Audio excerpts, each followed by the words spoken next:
Welcome to another episode of The Read Pile. As of this recording, I have one video left and it's going to go up tomorrow.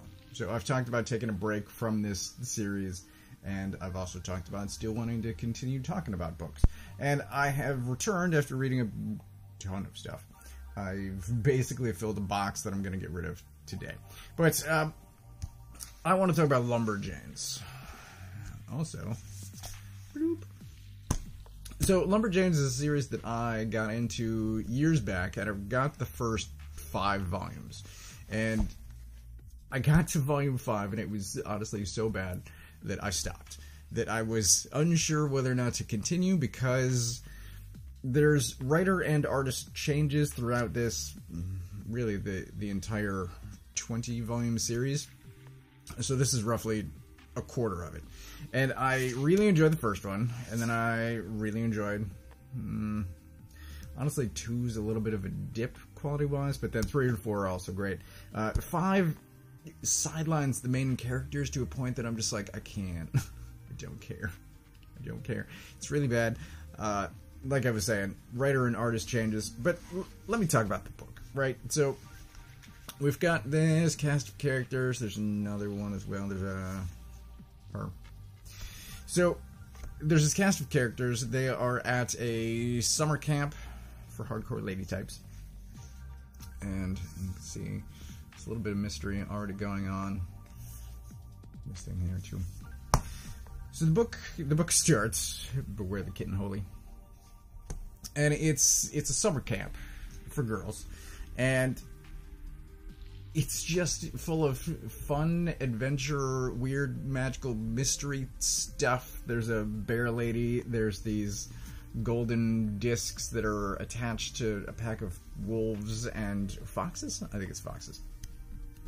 And it's just fun and weird and great, and I loved it. And I wanted more. Oh, there's still a bookmark in there. And I loved it and I wanted more, so I kept going. And I think already by this point, the creative team is slightly different than Volume 1. And I'm like, well, it's still good. I'm still going to continue. And 2, like I said, is a slight quality dip because they explain some of the mysteries that are in the first one, but it's... there's Volume 2 and there's dinosaurs. Whatever. This is the kind of book that it is. There's also there's kind of a sea monster in a river in here. It's weird, it is fun, and the characters are fantastic. See, this one I think focuses too much on this lady. But then we meet the boys' camp in this, and one of the characters in that is pretty great, and if you don't read this one, then you're not going to know when he shows up later again. Anyway. Volume 2, I think, is a little bit of a dip, and then we get back to weird, fun, mystery, friendship stuff in Volumes 3 and 4, and these are fantastic. And then Volume 5 is this, it's kind of a music fest put on by mermaids, and I think one of my complaints already was that the main cast is kind of sidelined, because one of the characters becomes obsessed with these mermaids, and the book kind of gets taken over, and it's bad.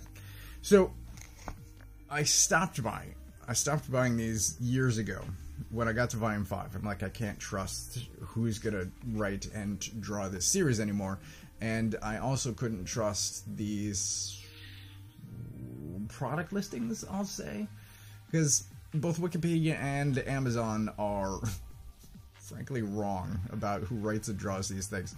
So I actually went through, I made a list of all 20 volumes. I worked my way through previews via Amazon, and it gets to the title page. It tells you who wrote and drew every volume. So I went through 6 through 20 to figure out who wrote and drew things, and whether or not I liked those creators based on the first 5 volumes, and I figured out, no.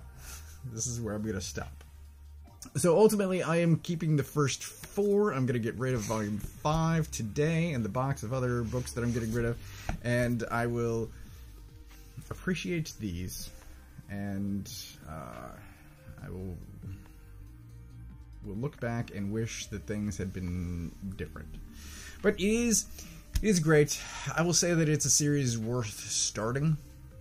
These first 4 volumes will get you to know the characters. It will introduce and then resolve mysteries. Maybe not immediately, but the questions that start in Volume 1, as far as the golden discs and the bear lady. Did I mention a bear lady yet? And a lot of other stuff that's going on will be resolved by the end of, I'll say, Volume 4. So it's not like there are lingering plot lines. I guess there are if you're going to cut a series short. But it is still, I'm going to say, self-contained. If you just stick to the first 4, if you're anything like me, the first 4 are great. They're wonderful, full of friendship, mystery, adventure. Did I mention adventure? There's, I feel like that's a given. There's an arm wrestling match with a statue. It's crazy. Anyway, it's great, Lumberjanes, and then continue at your own risk. That's entirely up to you. One other book that I read this week, I've been working my way through the maybe shelf. If I haven't talked about the maybe shelf, it's where a lot of stuff got shelved that I wasn't sure about, and for some reason this was on that shelf as well. I think because of height reasons, I was trying to shelve it somewhere else, and it is slightly oversized, and so it wound up on the maybe shelf, and I grabbed it this week, and I'm like, well, this is clearly not a maybe book. I'm keeping this. And it's even crazier than I remember. And there's so many things to look at. Like every, oops, there's, just look at this. Right? And honestly, this is kind of Darrow restrained. Some of the more modern Shaolin Cowboy stuff that he's doing just fills every page. Every square centimeter of space. It's crazy. Anyway, there's a couple... There's another one here somewhere. Yeah, there's stuff like this that just shows kind of a level of restraint that Darrow no longer indulges in. I remember the most recent Shaolin Cowboy, and there's a wide shot of the city and just rooftops and lizards everywhere, and it's...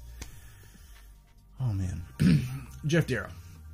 The other thing is I just want to talk briefly about Jeff Darrow, and he, I believe, has been living in France for the last few years, but he was originally, I'm going to say like 15, 20 years ago, was living in Iowa, and he would come to Chicago conventions, and I would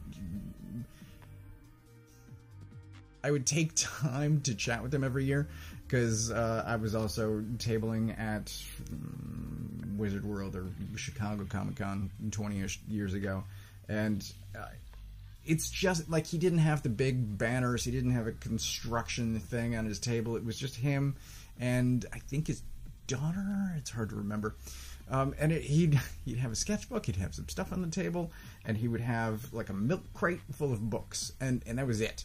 And for some reason, he did not have a long line of people clamoring to chat and to get signatures and get stuff signed. And I never understood why, but every year I took an opportunity to just chat with him because the guy's amazing. Anyway, the other thing I remember is there was either an interview or him just chatting about this book and how he was turning in pages, and they were confounding Frank Miller because he wasn't following the script, and just the guy's an amazing artist and a fascinating human being. Like, Jeff Darrow's just amazing. Anyway, I'm now going to put this on the shelf next to Big Eyed Rusty because I've got that right on the other side of the camera. Yeah, this is fantastic. It's amazing. Still fantastic. I still love it. And I'm glad that I took, I think it was 2 work days, 2 work lunches to reread this. Anyway, there are more videos that I'm going to be doing this at some point. I've got some Dragon Ball Super stuff that I want to get to as well because I haven't read any of this since July 4th, honestly, even though videos went up like 2 weeks ago. Anyway, I'm still going to continue doing these videos. It's just not on a weekly basis anymore. So I will see you soon. Fingers crossed. I still have things to talk about regarding comics.